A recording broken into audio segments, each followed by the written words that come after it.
Yanga ni timu kubwa. Kwa kufunga goli moja pia kwetu ni nafuu. Kwa sababu Yanga ni timu kubwa. Tuliingia na game plan ya mwalimu. Maana tulikuwa tunakaba kuanzia middle. Na hisi hicho ndio kimetufanya tuweze kufunga goli moja. Hakukuwa na pressure yoyote pengine kuelekea kwenye mchezo huu kwa sababu ukitazama Yanga mara mwisho ameondoka na ushindi mkubwa mbele ya timu kubwa. Hii ni kazi yetu. Kwenye kazi yetu tuwezi ingiza pressure. Tungeweza kuingiza pressure, tungeweza kufunga goli nyingi sana. Lakini tumeingia kwa heshima kama Yanga ni timu kubwa. Kapteni kocha wa Young Africans amekuzungumzia kwa mazuri sana. Mimi kwamba wewe ni mchezaji ambaye umecheza vizuri kwa upande wa timu ya TMA.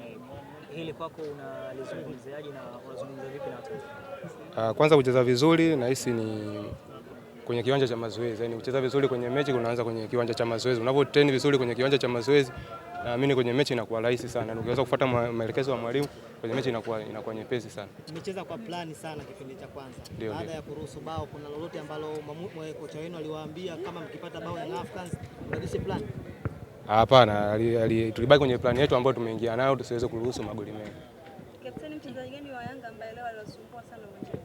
Na hisi ni Max na mwalimu alitoa hilo angalizo mapema ndio ambao akatufunga goli. Ni hayo tu.